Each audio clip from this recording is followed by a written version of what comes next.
Hi, I'm Reverend Paula Skiles, welcoming you to Unity Church of San Marcos. And this is February 5th, the year 2023. We're so happy you can be with us as we are in this service today.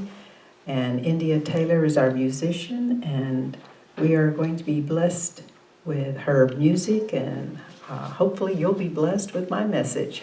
So let's take a moment. If it feels comfortable, we will begin this message with a meditative time of quiet. I invite you to close your eyes, and if it feels comfortable, feel yourself sitting still and putting your feet on the floor and allowing yourself to experience a meditative time.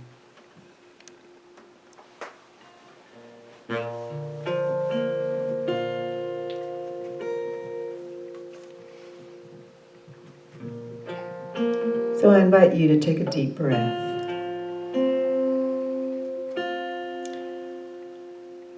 And our theme today seems to be about healing.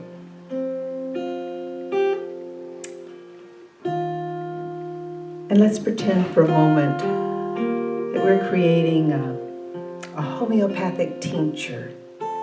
And we will try to visualize this within our heart and mind.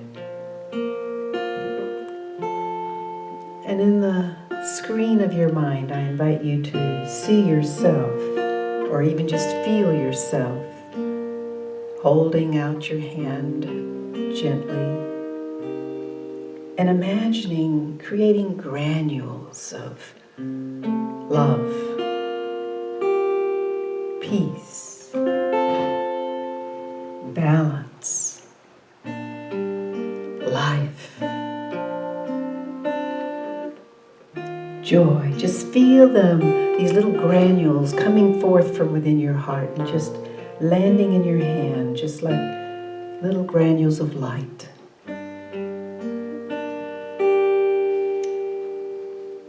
Healing light. And in this tincture that we're going to make, we're going to have a little fun with it and allow ourselves to feel that joy that we just placed within our hands.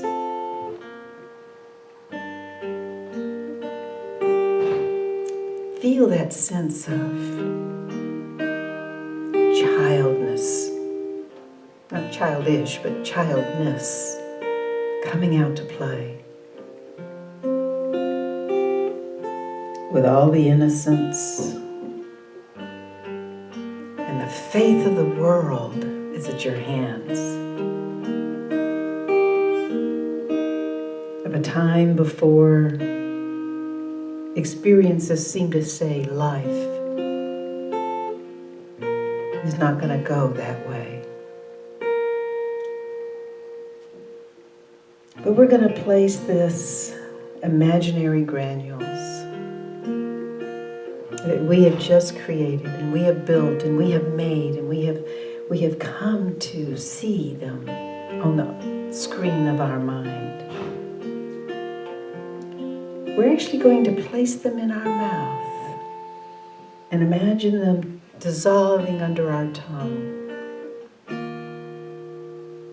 And as they dissolve, each of these granules flood the cellular structure of our being with what we've just created. Healing light of peace, joy, balance, wonder, awe. And it floods through our cells.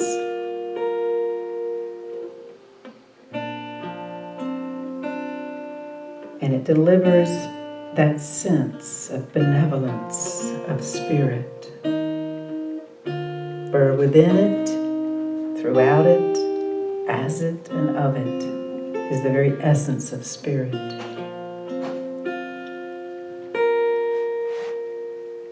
And we allow ourselves in a few moments to feel that within our being, a sense of balance, as each of these little granules that we have created, our own homeopathic tincture, they come into us, through us, and though they are but of our imagination, they have a reality. They have a spiritual reality that can and will bring us healing,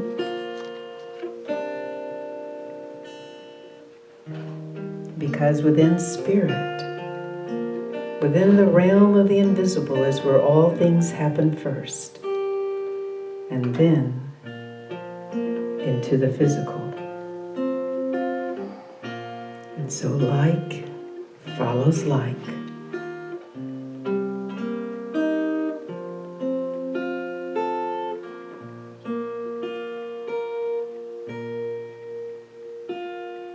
And in the silence of your being, I invite you to take another deep breath and simply open to the very Spirit of God within you. And if there is a situation or a condition in your life that needs healing in this day, offer the gift of a homeopathic tincture of yourself to yourself. And listen for that still small voice that brings clarity,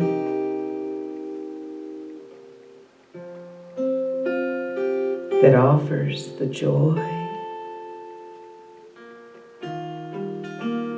and the presence of life.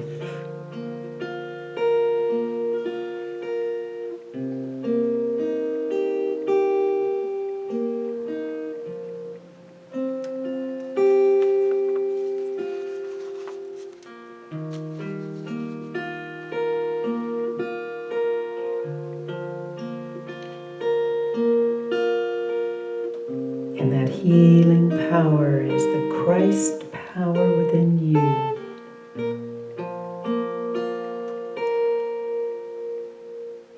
That power of Jesus Christ lives in you and me and all of us in this world, freeing us, healing us, speaking to our hearts, and sharing truth.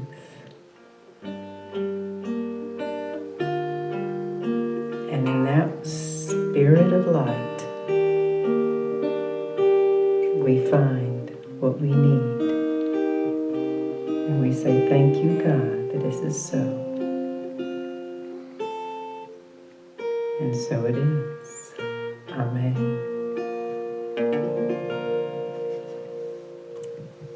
And I invite you to open your eyes and allow yourself to be fully present. Let yourself feel that homeopathic tincture just taking over, just doing its job. Well, again, welcome, and we're glad everyone could be with us today. As I said, we are blessed with India Taylor, and she's going to share something of her gift of music with us. What are we having this morning? Well, since the message today is going to have to do with love, I thought I would bring something special. This is a Karen Drucker medley of two of her songs that are both about love. And they flow together and in very interesting ways. So here it is.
from me.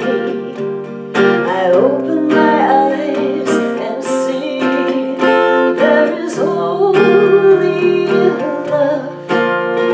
There is only love. Love that heals, love that sets us free. There is only love. When I lose myself, when it seems I've lost my way, when I go inside and quiet my mind, I can hear Spirit gently say, there is only love. There is only love. Love that heals, love that sets us free. There is only love. And with love, anything is possible. Any mountain can be climbed, any river can be crossed. Nothing is ever lost with love. Anything is possible. And there is only love. There is only love. Love that heals, love that sets us free. There is only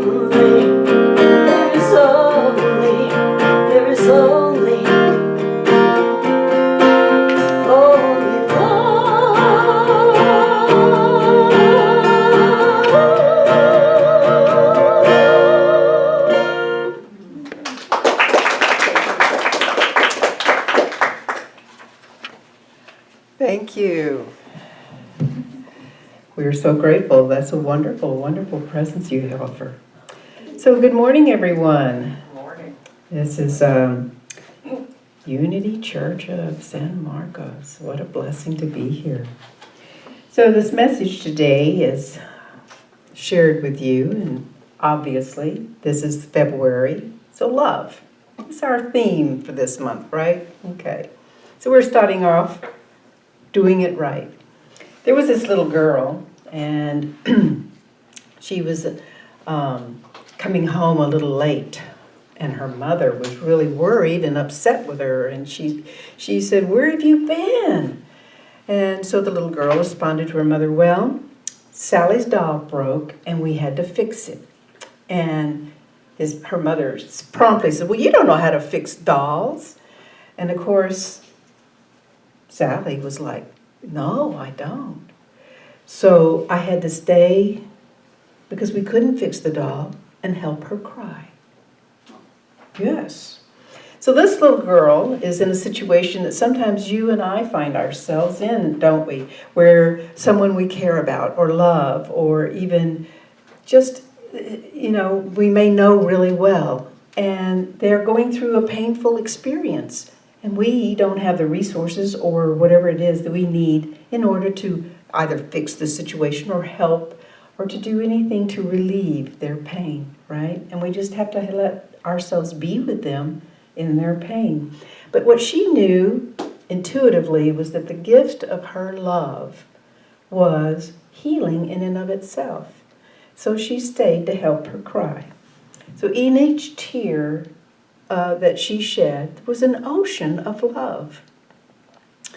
And she let love be the healer of anything unlike love, which happens to be the title of my message today, Anything Unlike Love. And it's about love as a transformational power of healing and of being. So, anything unlike love would be what? You tell me, what would be anything unlike love? Indifference. Indifference. Wow, yeah. Competition. Competition, okay. Anything unlike love. Emptiness. Emptiness, okay. All right. Judgment. Judgment, all right. Okay. So, does love come to us from outside of ourselves or from a person or from some circumstance or condition, a specific kind of relationship. Sometimes. Sometimes, okay, all right. Well, then let's think about what love is not for a moment, okay? Love is not necessarily being sweet and affectionate. It is not insecure and selfish. Love is not an acceptance of harmful behavior from ourselves or others. Okay, so as this service is about love, not the feeling of it, but love is a power. You know, there's been many people and many ways that love has been written about and discussed and talked about, and I'm just going to be one more. But that's what Spirit's Guide is for me today. I'm speaking on love as one of the 12 powers of being. So it's not a feeling, though we do feel it through our feeling nature, love. Consider how Reverend Jack Boland, who was a Unity minister, expressed it when he said in a 12 Powers tape series, back when they had tapes, where he told a story of a woman who came to him and she had a problem, right? And she was asking him for spiritual counsel. He said, she said to him, "There is a great deal of love lacking in my life." How many of us can relate to that feeling? Okay. He said, "Maybe." He responded to her, "But it is not lacking in you." All of the love that has ever been in the universe is right now trying to leak through you. Not to explode, for even just a little leak will do. He went on to say, love is not an emotion that you are generating. You don't have a little love machine in you. It's not an experience you have with a person. It is a power. It's universal energy expressing itself through you. It's the attribute of God. If you and I would let love flow through us, it would transform the world, but it would be a thunderous experience. Love will shake you up. It will shake you loose from those things you have attached yourself to in the name of love that were not love at all. Remember, we spoke briefly about some things that were not love. I bet some things just came to mind that were not love. All right. He goes on to say, this is the spirit of the universe that wants to express, to feel, to enjoy, to ignite, to flow, to touch, to comfort, and to heal. And you're a channel. I love what he said. That was just gorgeous. And it's such a powerful statement because it is so true. I don't know about you, but sometimes I feel as if I could use a little more love in my life. And if I think about that, love, I get the sense, I can feel it. And I encourage you that if you ever start feeling like you need a little love in your life, just remember, all the love in the universe is already within you. It's not lacking. You may not think you're feeling it or sensing it out here, but it's there. So fortunately, many of us have had these numinous experiences. We've spoken of them. Some of you have shared your own numinous experiences. And as such, some part of you and me and everyone who's listening knows that this intangible thing we call love is the very fabric of the universe, of God, of us. It is the very cells of our being that, in between those cells, that holds us together. Love is what makes up all that is. Anne Lamott once said, "You can safely assume you've created God in your own image when it turns out God hates all the same people you do." So, what does love as a power look like in its expression into this dimensional world that you and I live in? What would that be? Anyone want to share a thought about that? Love is a power, not some feeling of passion or an intense attraction, but love is a power. What would that look like? Commitment. Commitment, okay. That's a good one. Sharing. Sharing. Connectedness. Yeah. All right. Anything else? Respect. Respect. Okay. Caring. Caring. Okay. Any other thoughts? The courage to connect. The courage to connect. Ah, okay.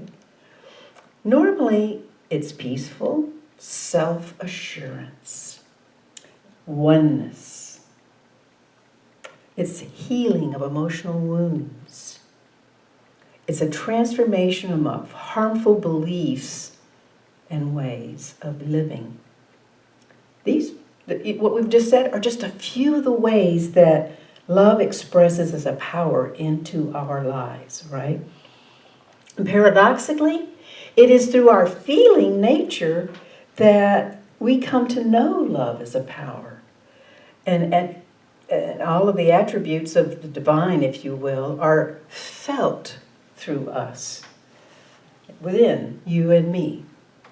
And they're not out there, they're within us.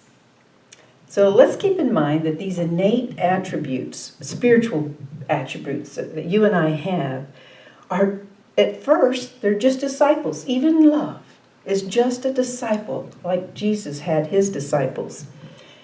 They were in training when he first started talking to them and helping them to learn who they were and the gift of God, that what they are into this world. Because they were not apostles during his time with them, think about it this way. All the things that we have, the spiritual gifts we have, our faith, our love, our very will, our strength, our inner strength, our sense of understanding, or our wisdom, many more, but there's 12 of them.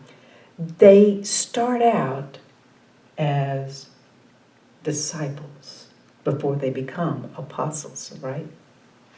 And as you may know, why is that? Because they don't have the experience, they don't have the use yet of the energy of the power. So the power of love can be distinguished as different than an emotion, all right? And what we feel as love. And it can be confusing, I admit that, because what we believe about ourselves and others, about how things have to look, how they have to act in order for us to feel love, can be false beliefs. They can. They're based on our experiences. How many of us learned what love is through our family of origin, where we grew up? Okay? When I grew up, that's where I learned what love was supposed to be, right? How about anybody else? Okay. And all those experiences and what we told ourselves about those experiences make up some of our beliefs. And some of them are based on true reality of spirit, and some of them are just based on stuff. Okay. For some of us, we believe that anything unlike love must be evil, right? Okay. What some of us think of as coming from the devil, all right? Some of us might think that. But let me offer this idea. It's kind of a different perspective, something I'd like to share with you. And this is from Carla Harris, Just As I Am. She's an author. She said, no matter if you believe the devil is an actual being behind forces of evil, or just the shadow side of our own beings, we all know the voice of the accuser. The voice of shame in our heads, that's the accuser, the accusing voice that tells me that I am what I've done, or that who I am is wrong. The accuser is the voice that continually updates me on the current distance between my ideal self and my actual self. My ideal weight between my ideal personality, my actual personality, between my ideal vision of myself, like my driver's license weight and my actual weight. It makes us go to ridiculous lengths to try to prove it right or to try to prove it wrong. The accuser may try and convict us of the distance between our ideal self and our actual self. But the truth is, no one has ever become their ideal self. It's a moving target, a mirage of water on a desert road. The more we struggle to reach it, the thirstier we become. And yet we come so close to actual water. And I'm not saying that God will get you to the mirage. What I'm saying is that the self who God loves, the self who God is in a relationship with, is your actual self. God isn't waiting for you to become thinner or heterosexual or married or celibate or more ladylike or less crazy or more spiritual or less of an alcoholic in order to love you. Also, I would argue, since your ideal self doesn't exist, it would follow that the you everyone in your life loves is your actual self. And that these powers in us,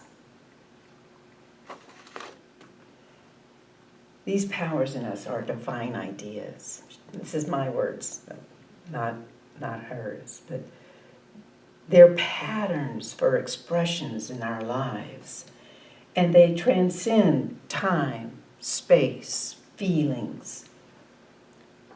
When you and I can open to them and stay open, we release so much into this world that helps with conflict, helps with transforming things into peaceful situations instead of harmful situations. Because love is not about win-lose, but win-win, always. And the reality I have come to understand is I'm not able to always see on the level of the problem, because if something's presented to me, and like the little woman who spoke to Reverend Jack, she said, I seem to have a lack of love. What we're seeing is a lack of love, but that is not the reality. We're not always able to see the spiritual reality of life and truth and the beings. And what I recognize is we can't always address problems like feeling like I have a lack of love from the level of seeing the problem. We have to have a different perspective, a higher, if you will, perspective. Much like if you're on the river and it's a torrent of a category 5 and you're on the downhill, it's kind of hard to understand that there's more to that river than just that moment, unless you're up above and looking down and you see the whole of the river. And yes, there are these dips, and yes, it moves and twists and turns. And so what I'm understanding for me is that I found it helpful to recognize that there is a spiritual reality that is above, around, in, and beyond what I see in every issue in my life. For me, the resonance of truth, when I feel something or when I understand something or when I have something, is the way I come to these wisdoms, if you will. Jesus offered so many of them in the Bible. And it's one reason I use the Bible and its teachings so many times. Because there is so much more than the literal person like Jesus or the disciples in it.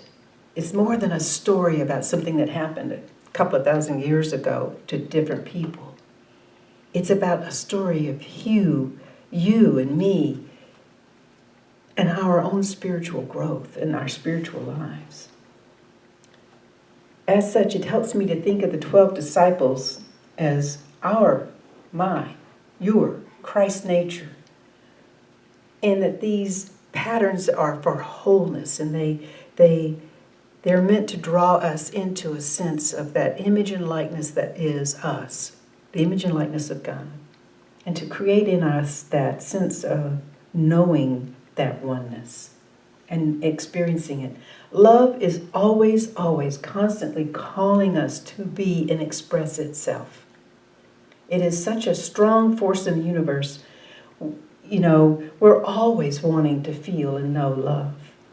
And it calls us to be like itself. David in the Bible, the disciple John, or Mary Magdalene, these are all various aspects of love as presented in actions and behaviors and circumstances as a story for us to read, to give us an understanding or a way to have a perspective about the spiritual reality of our own lives. Choosing love is not an easy choice. Oftentimes, choosing to be a channel of love brings up anything unlike love. And we found that true in our lives. But Jesus, a master, a teacher of love, was always encouraging us to do so. He even said, love your enemies. If you love only your friends, what are you? Pray for those who persecute you. So he's saying that you have to go beyond what the circumstances are. You have to call upon the power of love. You have to call upon that energy and exercise it. Bring it into your being or through your being. We will always have more than enough opportunities to be love's channel in our world because, why? Our world is love. Our world is love. And this is our, if you will, playground to figure out how to do it and live it and be it. We may skin our knees and our egos a little bit as we open to what you and I are called to do. Jesus said, you can do this and greater. Follow me. He wasn't being, just, follow me, like worship me. He was saying, do what I do. Live it. Express it. Share it. You and I can resist. We can block. We can kick and scream all we want to. But in the end, what you need to know is that truth will prevail. Love will prevail. It will heal us as we open. And whatever's going on for what we're seeing out here, love is the transformational power of our being. And it doesn't take another person. It doesn't take a certain condition, a certain kind of relationship. It just takes you and me loving and letting it move through us. And thank God. I mean, seriously, I don't know about you, but I have been one of those people looking for love in all the wrong places. Yeah. In the Richard Bach says in says to Jonathan Livingston Seagull as Chang, the teacher, is getting ready to leave, he says, keep working on love, Jonathan. To you all, I say the same. Keep working on love. May you come to know the blessing you are to this world. God bless you. And thank you for being with us on Sunday, February 5th, 2023.